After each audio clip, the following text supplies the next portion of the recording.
आने वाले इलेक्शन है आपको किस तरह नज़र आ रहे हैं कि अगर पीटीआई जो सबसे बड़ी अपोजिशन है इस वक्त वो तो कहीं नज़र ही नहीं आ रही ग्राउंड रियलिटी के अंदर, तो ये इलेक्शन जो होंगे ये किस तरह होंगे?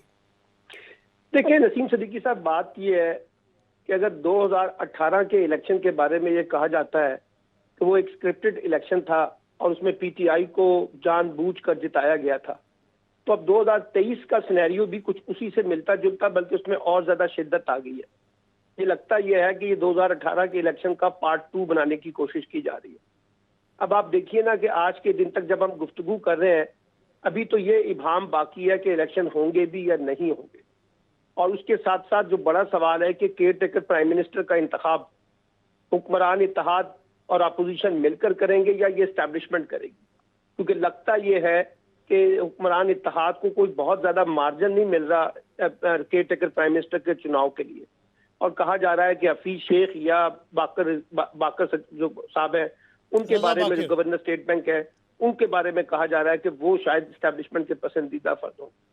तो पहली बात तो यह कि केयर टेकर गवर्नमेंट जब बनेगी उसी से अंदाजा हो जाएगा कि ये कहाँ जाना चाहते हैं। फिर जो कल इन्होंने तरमीम की है जिसके तहत निगरान हुकूमत के और निगरान वजीर आजम के इख्तियारात बढ़ाए हैं, उसी से दाल में काला नजर आता है। उसी से डाउट्स पैदा हो जाते हैं कि अचानक ये निगरान हुकूमत के इख्तियारात बढ़ाना या वजीर आजम के इख्तियारात बढ़ाने के पीछे क्या मंतक है। क्या इसके पॉलिटिकल मोटिव है या इसके एडमिनिस्ट्रेटिव मैटर है। देखिए ना, कॉन्स्टिट्यूशन तो बड़ा वाजे करता है। कॉन्स्टिट्यूशन के अंदर जो है वो निगरान वजीर आजम के इख्तियारात बड़े वाजे हैं। उन्होंने 90 डेज में या 60 डेज में इलेक्शन कराने हैं, ट्रांसपेरेंट इलेक्शन कराने हैं, और जो अवाम के मुंतखब नुमाइंदे होंगे वही बड़े फैसले कर सकेंगे। लेकिन लगता यह है कि वो जो इबाम मौजूद है कि इलेक्शन होने का या ना होने का, उसी की वजह से अब जो है उनको निगरान हुकूमत को इख्तियारात दिए गए।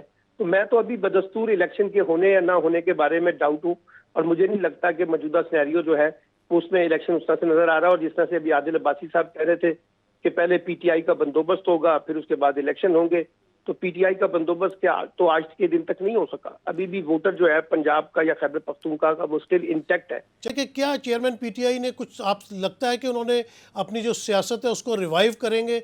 और जिस तरह आपने देखा कि 90 की दिहाई में पीपल्स पार्टी और नून लीग के दरमियान आपस में बहुत ज़्यादा झगड़े थे, जिस तरह बिकरिंग पॉलिटिक्स थी, एक की हुकूमत गिर रही है दूसरे की हुकूमत बन रही है, सदर के पास इख्तियारात भी होते थे, 58(2)B के तहत वो जो है अपना असेंबली तोड़ सकते थे। तो फिर उन्होंने चार्टर ऑफ डेमोक्रेसी किया और उनका आपस में इत्तेहाद बना। तो क्या आने वाले दिनों में आप देखते हैं कि चेयरमैन पीटीआई की तरफ से भी कोई ऐसी सियासत होगी जिसमें वो कोई अपने दुश्मनों के साथ हाथ मिलाएंगे और कोई मिलजुल के इस्टेब्लिशमेंट के खिलाफ या इस्टेब्लिशमेंट के अगेंस्ट जो है वही कदम उठाएंगे? लेकिन सियासत में एक अमूमी बात की जाती है कि हर सियासी जमात और हर क़यादत जो है अपने माजी और हाल के जो एक्सपीरियंसेस होते हैं उनसे सबक सीख के आगे बढ़ती है।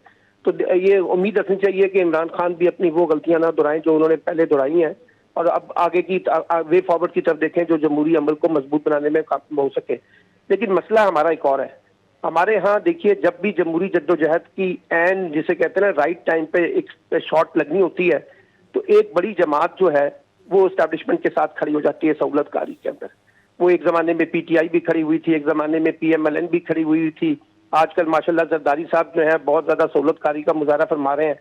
तो ये जो सियासी जमातों के अंदर भी जो एक तकसीम है ना जी, और वो रास्ता जो है वो वाया पिंडी देखते हैं और इस्टेब्लिशमेंट की मदद के साथ अपना रास्ता निकालने की कोशिश करते हैं। ये सूट करता है ताकत के मराकज को कि तमाम सियासी जमातें किसी एक नुक्ते के ऊपर मुत्तफिक ना हो सकें। हर सियासी जमात में से एक बड़ी जमात जो है उसके साथ इस्टेब्लिशमेंट और उनका अपना रोमांस होता है, बाकी फिर जमातें अपोजिशन का रोल प्ले करती हैं। अगर इसी तरह से गाड़ी चलती रहेगी तो फिर तो कुछ नहीं हो सकेगा ना। अब देखिए ना, कुछ अर्से पहले इस हुकूमत बनने से पहले पीडीएम का स्टांस क्या था, आज हुकूमत में आने के बाद पीडीएम का स्टांस क्या है, कल पीटीआई का स्टांस क्या था, आज पीटीआई का स्टांस क्या है, कल पीपल्स पार्टी कैसे अपने आप को डेमोक्रेटिक तरीके से पेश करती थी, आज वो एस्टैब्लिशमेंट के साथ किस तरीके से रोमांस कर रही है।